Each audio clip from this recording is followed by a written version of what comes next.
قیامت کا منظر بڑا عجیب ہوگا، اور یہ حدیث پاک میں بیان فرمایا جناب رسول اکرم صلی اللہ علیہ وسلم۔ کوئی چیز ایسی نہیں چھوڑی ہے جو امت کو نہیں بیان فرمایا۔ قیامت محشر کا جو میدان ہوگا، محشر، یہ زمین نہیں ہوگی جو اس وقت ہے، یہ تانبے کی زمین ہو جائے گی۔ یہ سورج اتنا دور نہیں ہوگا، 7 نیزہ سورج اوپر ہوگا۔ اور آج سورج کی جو تپش اور گرمی ہے، آپ تو گرمی دیکھنے والے لوگ ہیں، آپ کو تو پتہ ہے، اس وقت تو آپ ایسے اٹھا کر بھی نہیں دیکھ سکتے، لیکن جس طرف سورج ہوگا اگر چہرہ آپ اس طرف کریں گے تو گرمی کس پر پڑے گی، اور اگر پیٹھ پھیری ادھر سے تو اب آپ کے چہرے کو گرمی نہیں لگے۔ لیکن قیامت کے دن جو سورج ہوگا، وہ جو منظر ہوگا، ہر بندے کے اوپر شعاعیں اس کے چہرے پر پڑیں گے، چاہے وہ ادھر منہ کرے، ادھر منہ کرے، ادھر منہ کرے، ادھر منہ کرے، اور انسان پسینے میں شرابور ہو، ہر بندہ اپنے گناہوں کے اعتبار سے پسینے میں ڈوب رہا ہو۔ کسی کا پسینہ جو ہے اس کے ٹخنوں تک ہو اور چل رہا ہو، حفاتن غرلات حفاتن غرلات، ننگے پاؤں، ننگے بدن، حتیٰ کہ جو ختنے کی کھال کٹ گئی تھی دنیا میں، اللہ تعالیٰ اس ختنے کی کھال کو بھی واپس لائیں گے۔ حضرت عائشہ صدیقہ رضی اللہ تعالیٰ عنہ نے عرض کیا کہ اللہ کے رسول صلی اللہ علیہ وسلم، کیا لوگوں کو شرم حیا نہیں آئے گی؟ ننگے ہوں گے تو ایک دوسرے پر نظر پڑے گی تو حیا کی بات ہے، شرم کی بات ہے۔ فرمایا اے عائشہ، الامر اشد یوم ذلک اليوم، معاملہ اتنا سخت ہوگا کہ کسی بندے کو خیال ہی نہیں ہوگا کہ میں ننگا ہوں اور دوسرا ننگا ہے، ایسا غم ہوگا، پتہ نہیں کیا آگے ہونے والا۔ تو کچھ لوگ پسینے میں ڈوب رہے ہوں گے ٹخنوں تک، کچھ گھٹنوں تک، اور کچھ الحقوین یہاں کولوں تک، اور کچھ جو ہے اپنی گردن تک، اور کچھ تو ڈوب چکے ہیں، تیر رہے ہوں گے اپنے بدبودار پسینے، چل رہے ہوں گے، منظر ہوگا عجیب، کوئی جگہ نہیں ہوگی جہاں سایہ ہو اور ہم بیٹھ جائیں، ایک پریشانی ہو کا عالم ہوگا۔ ایسے منظر میں اللہ نے فرمایا سبعۃ یظلھم اللہ تحت ظل عرشہ یوم لا ظل الا ظلہ، 7 قسم کے انسان ایسے ہوں گے کہ جن کو اللہ تعالیٰ اپنے عرش کے نیچے سایہ دیں گے۔ کون سے دن؟ یوم لا ظل الا ظل عرشہ، جس دن کوئی سایہ نہیں ہوگا سوائے حضرت رحمان کے عرش کے، اس کے نیچے سایہ ہوگا اور کہیں سایہ نہیں ہوگا، کوئی جگہ نہیں، میدان محشر میں کہیں سایہ نہیں ہوگا، ایک جگہ ہوگا۔ اس میں 7 انسانوں کو رکھ دیں گے، اس میں بیان فرمایا پہلا الامام العادل، انصاف کرنے والا حکمران۔ اب یہ حکمران کی تشریح میں محدثین نے تفصیل کی ہے کہ ہر بندہ جس کے تحت کچھ افراد ہوں وہ اس میں داخل ہے۔ اب مدرسے کا ذمہ دار یہ اگر انصاف کے ساتھ کام کر رہا ہے تو اللہ تعالیٰ اس کو عرش کا، مسجد کا ذمہ دار، محلے کا ذمہ دار، اور پورے علاقے کا، گاؤں کا ذمہ دار، اور پھر پورے ملک کا ذمہ دار، اگر اس نے انصاف سے کام لیا ہوگا تو اللہ کے عرش کے نیچے سایہ، ایسا اکرام اور احترام ہوگا۔ وَالرَّجُلٌ قَلْبُهُ مُعَلَّقٌ بِالْمَسَاجِدِ، دوسرا ایسا بندہ ہوگا کہ جس کا دل مسجد کے ساتھ اٹکا ہو۔ اب اٹکا ہوا ہونے کا مطلب کیا ہوا؟ وہ یہ نہیں کہ 24 گھنٹے مسجد میں بیٹھے، 24 گھنٹے مسجد میں بیٹھنے کا اسلام جو حکم نہیں کرتا ہے کہ 24 گھنٹے مسجد میں بیٹھ جاؤ۔ اور یہ الگ بات ہے کہ کوئی جماعت آئی ہے 10 دن 3 دن کی نکال کر، لیکن فی نفسی ہی 24 گھنٹے اندر بیٹھنا مقصود نہیں، مقصود یہ کہ تم جہاں بھی ہو تمہارا دل کس کی طرف متوجہ ہو، مسجد کی۔ اور ایسے بندے آپ نے دیکھے ہوں گے وہ بار بار گھڑی دیکھتے ہیں، نماز کا وقت تو نہیں ہوا، ارے آج اذان نہیں ہوئی، کیا بات ہے، حاجی صاحب شاید نہیں آئے، حافظ صاحب شاید آئے نہیں ہیں، وہ بار بار گھڑی دیکھ رہا ہے اور اس کا دل اٹکا ہوا کہاں کی طرف، مسجد۔ ایک نماز سے فارغ ہو گیا فوراً دوسری نماز کی تیاری میں سوچتا رہتا ہے، اس کا دل معلق ہے کس کے ساتھ؟ مسجد کے ساتھ ہے، یہ باہر لیکن دل اندر ہے۔ اور کچھ لوگ ہوتے اندر ہیں مگر دل ان کا ہوتا باہر. تو کسی نے بڑی خوب بات کہی ہے، بزمی چو سجدہ کردم ز زمین ندا برآمد، بطواف کعبہ رفتم، بطواف کعبہ رفتم. میں خانہ کعبہ کا طواف کرنے کے لیے گیا تھا تو ز حرم ندا برآمد، وہاں سے آواز آئی کہ بیرون گرچ کر دی کہ درون کہ بندے خدا تو نے باہر کیا کیا، تو جو اندر آ گیا. تو بہت سارے ہوں گے اندر مگر دل ان کا کہاں ہوتا ہے؟ باہر. اور ہمارے یہاں ایک مشہور ہے کہ ایک آدمی امام صاحب سے غلطی ہو گئی نماز میں، وہ پتہ نہیں رہا ان کو 3 پڑھی یا 4. وہ پیچھے ہمارا مجمع بھی ایسا ہی ہوتا ہے، سب سوچ میں پڑ گئے کہ 3 پڑھی یا 4، 3 پڑھی یا 4. ایک بندے نے یقین کے ساتھ کہا جی 3 ہی ہو گئی. اسے کہا اتنے بڑے مجمع میں تو کسی کو پتہ نہیں چلا کہ 3 ہی ہو گئی اور آپ کو یقین ہے؟ کہ نہیں مجھے پکا یقین ہے 3 رکعت ہو گئی. تو تمہیں کیسے پکا یقین ہے؟ کہ اس لیے کہ میری 4 دکانیں ہیں اور ہر وقت میں 4 رکعت میں 4 دکانوں کا حساب آج 3 ہی کا ہوا. تو ہماری نماز تو ایسی ہے. اللہ ہمیں اچھی نماز عطا فرمائے. آمین. تو محشر کے میدان میں پتہ چلے گا یہ حافظ قرآن کا اکرام. اسے کھڑا کر دیا جائے گا اور اللہ تعالیٰ فرمائیں گے اقرا ورتل کما ترتل فی الدنیا، پڑھو اور اسی ترتیل سے پڑھو، اسی لہجے میں پڑھو جس لہجے میں تم دنیا میں پڑھا کرتے تھے، اور پڑھتا جا اور چڑھتا جا. اس کے والدین کو لایا جائے گا اور والدین سے کہا جائے گا کہ ایک تاج ان کے سر پر رکھا جائے گا. اور وہ تاج کیسا ہوگا؟ حدیث پاک میں آیا ہے کہ جیسے سورج کو ایک کمرے میں بند کر دیا جائے گا، وہاں کتنی روشنی ہوگی، اتنا چمکدار ہوگا، چمکتا ہوا وہ تاج ہوگا. اور ایک جوڑا پہنایا جائے گا. وہ جوڑا کتنا قیمتی ہوگا؟ فرمایا کہ وہ جوڑا اتنی قیمتی ہوگا کہ اگر دنیا کو بیچ دیا جائے گا، دنیا کو بیچ دیا، وما فیہا، اور جو کچھ دنیا میں ہے، دنیا اور دنیا میں جو کچھ ہے وہ سب بیچ دے اور پھر اس جوڑے کی قیمت لگائیں، نہیں ادا ہو سکتی. اتنا وہ قیمتی جوڑا ہوگا جو اللہ تعالیٰ اس کے والدین کو پہنائیں. اور حافظ قرآن کا کیا ہوگا حال ہوگا جب والدین کو اتنا قیمتی جوڑا پہنایا جا رہا ہے. تو وہاں یہ حافظ قرآن تلاش کرے گا اور ڈھونڈے گا اور ہاتھ پکڑ کر ان کو کہے گا کہ اللہ اس نے میرا بڑا ساتھ دیا تھا دنیا میں، جب میں مدرسے سے نکلتا تھا یہ مجھے دیکھ لیتا تھا، میں جانتا تو نہیں تھا اس کو، اس کے ساتھ میرا ظاہری کوئی رشتہ نہیں تھا، لیکن جب یہ مجھے دیکھتا یہ خوش ہو کر میرے ماتھے کا بوسہ دیتا تھا، کبھی کبھی ایک ٹافی بھی کھلا دیتا تھا. میں چھوٹا سا بچہ تھا لیکن مجھے اس کا وہ احسان یاد آ رہا ہے. آپ نے اس کے لیے جہنم کا فیصلہ تو کر دیا ہے لیکن پیارے اللہ آج میں سفارش کروں. روئے گا اللہ اور تب تک نہیں چھوڑے گا جب تک اس کو جنت میں. حدیث پاک میں آیا ایک بندہ جا رہا ہوگا جنتی اور وہ کریں گے اللہ ہی، وہ کہتے ہیں نا اللہ کی رحمت بہانا چاہتی، تو وہ جہنم میں ایک بندے کو دیکھ لے گا جلتا ہوا، وہ اسے پہچان لے گا. وہ وہاں سے آواز دے گا اے حاجی صاحب، اے مولوی صاحب، یا کوئی بھی صاحب ہو، کیا مجھے پہچانتے ہو؟ یاد نہیں، میں نے پہچانتا نہیں. تو ایک دن آپ ہمارے ہاں آئے تھے اور میں نے آپ کے لیے ایک لوٹا وضو کے لیے دیا تھا پانی بھر کے. اسے یاد آئے گا، بس اسے یاد آ جائے گا اور یہ فوراً وہی اللہ کے سامنے گڑ گڑانا شروع کر دے گا، پیارے اللہ اس کا میرے اوپر احسان ہے، اس کو اس جہنم سے نکال دیجیے. اللہ تعالیٰ اس کی سفارش قبول کر کے اس کو جہنم سے. اصل تو حوصلہ افزائی کر کون رہا ہے؟ اللہ. اپنے خون کا رشتہ حوصلہ شکنی کر رہا ہے.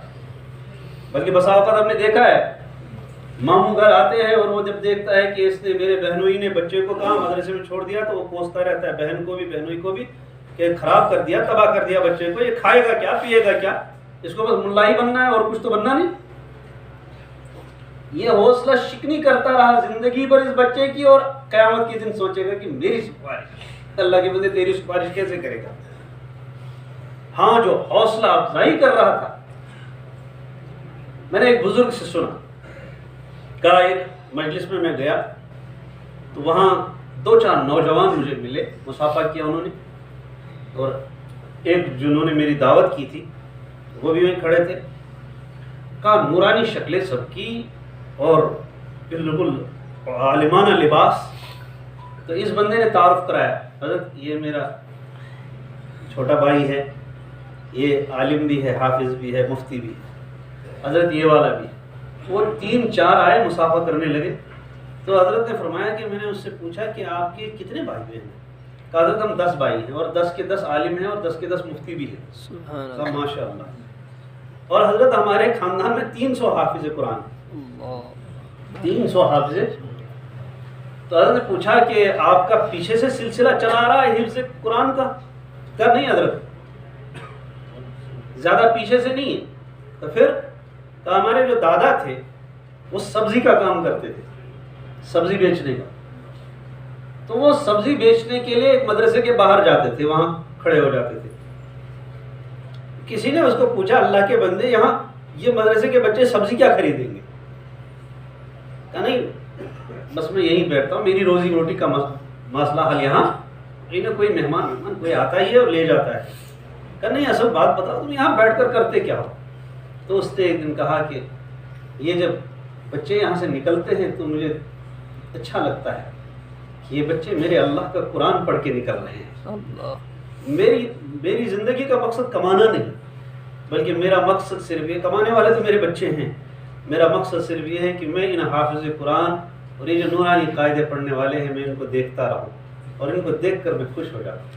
کہ حضرت اس کی برکت سے اللہ نے ہمارے والدین کو حافظ بنا دیا, ہماری پھوپھیوں کو, ہمارے چچاؤں کو اور ہمارے بچوں کو. کہ الحمدللہ 300 حافظ قرآن ہم اپنے خاندان میں.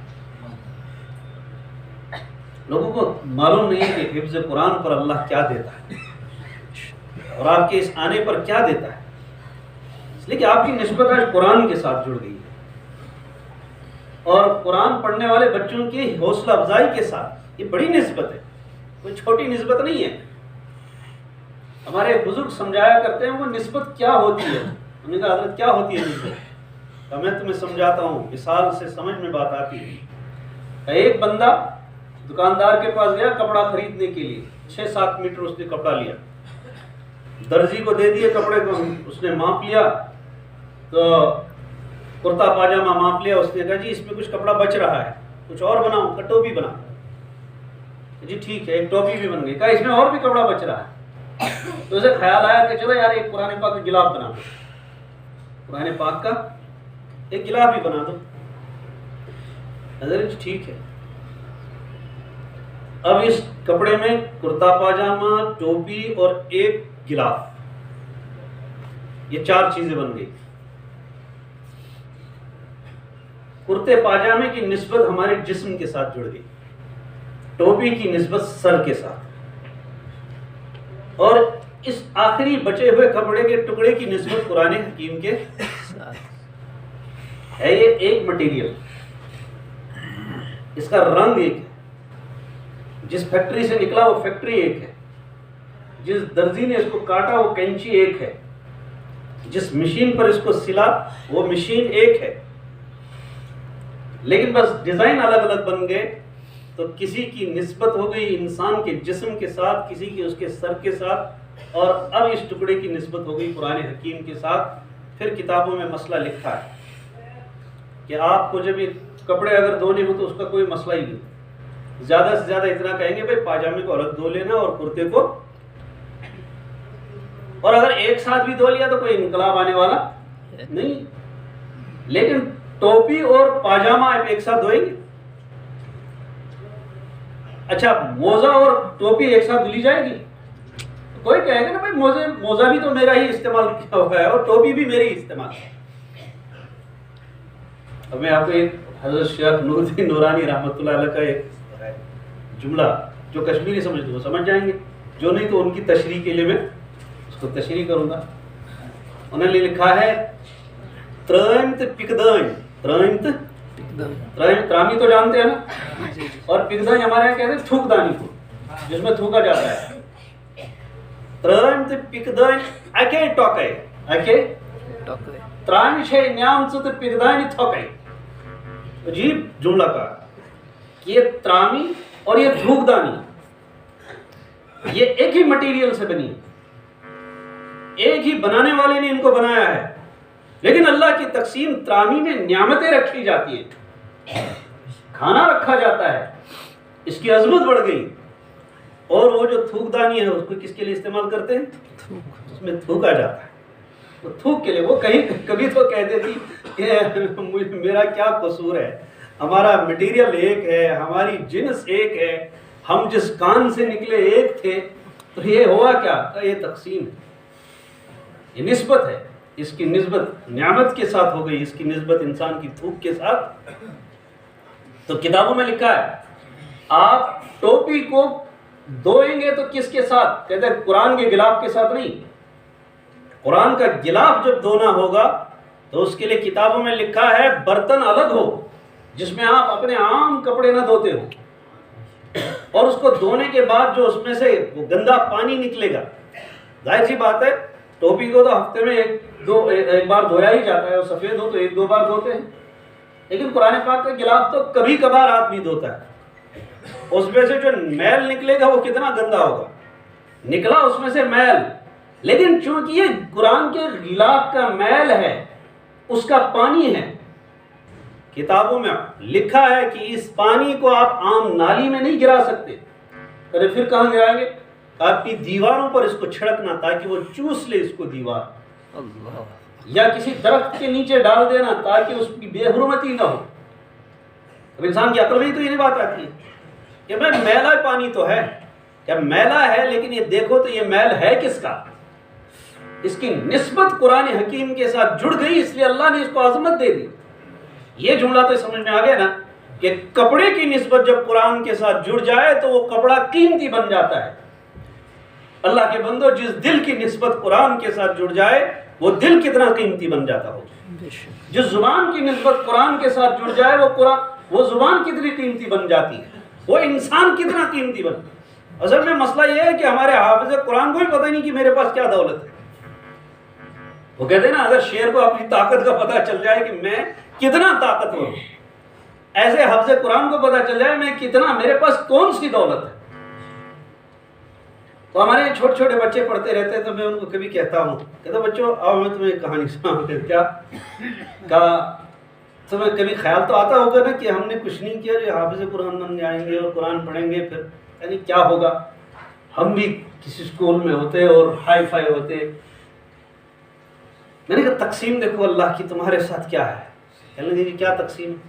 جب تم صبح اٹھتے ہو تو ساری دنیا اٹھتی ہے، ایک ڈاکٹر بھی اٹھتا ہے، انجینئر بھی اٹھتا ہے، ایک جج بھی اٹھتا ہے، کلرک بھی اٹھتا ہے، اور یہ مدرسے کا چھوٹا سا بچہ بھی اٹھ جاتا ہے. ڈاکٹر جب اٹھے گا صبح اس کے سامنے فائل رکھی جائے گی بیمار کی، کہ آج آپ کے بیمار کا شوگر کتنا ہے، لیول اپ ہے ڈاؤن ہے، اس کا بلروبین کیسا ہے. انجینئر کے سامنے نقشہ ہوگا، دیندار ہوگا تو مسجد کا نقشہ ہوگا یا سڑک کا کہیں کسی چیز کا پل کا نقشہ ہے، اس کے سامنے نقشے ڈال دیے گئے. جج کے سامنے فائل ہوگی، ظلم ہوگا یا ظلم و ستم کی کوئی فائل رکھی ہوگی، اس نے اس پر ظلم کیا، اس نے اس کا حق کھایا، یہی فائل آئے گی، سامنے آئے گی.